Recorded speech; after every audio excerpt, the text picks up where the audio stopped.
general relativity, step by step. Yeah, I've been talking about four vectors, P, and I've got various definitions for it, but I'm going to write it out: m gamma u, m gamma v, m gamma w, where m equals the rest mass of the object.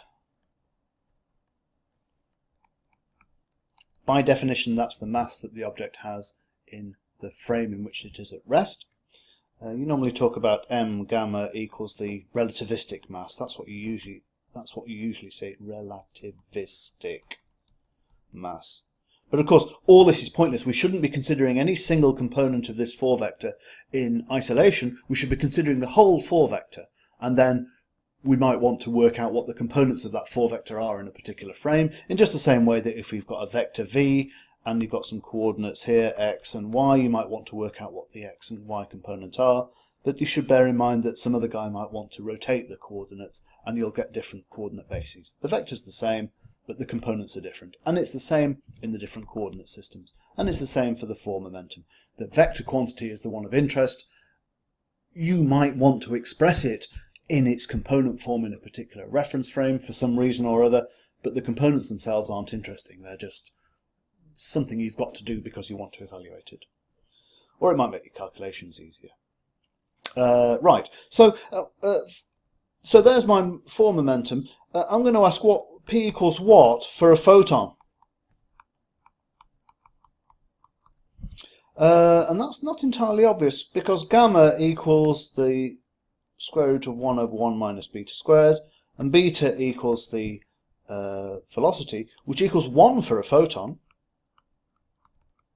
So straight away we've got a problem, because gamma equals 1 over 0, undefined.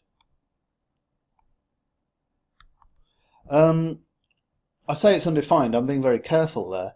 It's kind of infinite, because you know that as the speed approaches the speed of light, that gamma approaches infinity. So you might be tempted to say that gamma equals infinity, but it's really undefined. So we're left with this beautiful concept, this 4 vector 4 momentum P, and we cannot evaluate it for a photon. So what are we going to do? That's quite a problem. So I'm going to remind you that I defined P0, which was equal to m gamma from here, and I called that the energy E, and I identified that with classical energy. And so we've got P, 4 vector, equals E, just from here. I'm just going to factorize it a little bit, EU, EV, EW, where UVW are equal to the 3 velocity. And this works. It gives a nice expression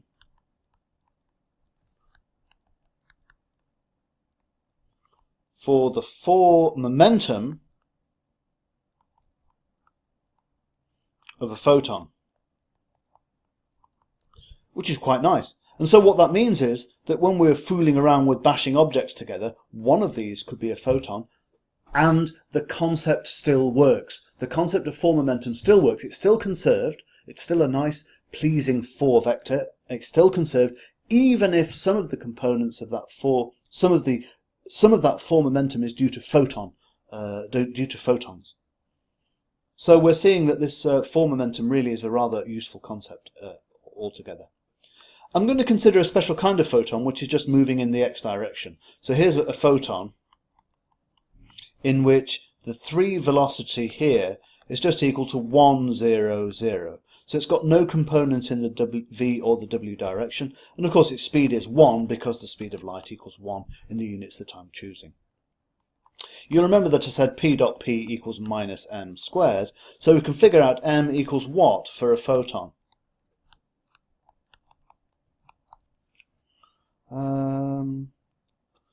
Well, physically m equals the rest mass. You normally talk about the rest mass of an object. That's the mass as measured in the frame in a frame in which the object is at rest. So m equals the rest mass. You normally talk about m gamma equals the relativistic mass. Relativistic mass. but m on its own is equal to the rest mass. And of course these two coincide if the object isn't moving. So let's figure out what this thing m is here for a photon. P dot P equals minus m squared. And so that tells me that from this formula here,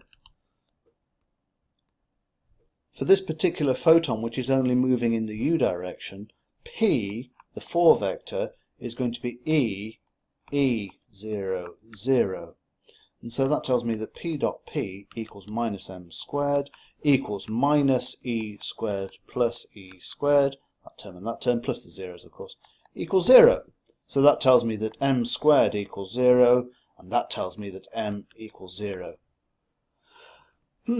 So the photon has 0 rest mass. It's still got 4 momentum. It's got 4 momentum. It's got other components here. The 4 momentum's got other components, but the rest mass in terms of this m thing here is equal to 0. So all its energy is kinetic. All the energy of a photon is, I'm going to put it in scare quotes because I've not really defined it, kinetic.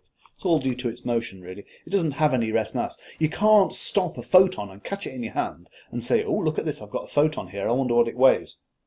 I wonder what its mass is. Because you can't stop a photon because it's always got speed 1. And and that's quite a profound observation. Photons you can't catch them up.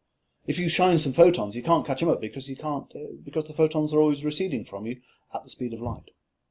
And all this is bound up together in the same concept. The way to think about it is not to worry about the fact that it's got 0 rest mass, because rest mass is a kind of stupid concept. The way to think about a photon is it's got this expression here for its 4 momentum. And remember that the 4 momentum is the important concept. It's a vector quantity and it's conserved, and it's a nice tensor, and we can express it with contravariant components. It's a nice, physically meaningful and mathematically easy to manipulate quantity.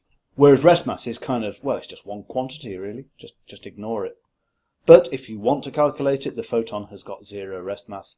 Well, it can't be brought to rest. So there it is.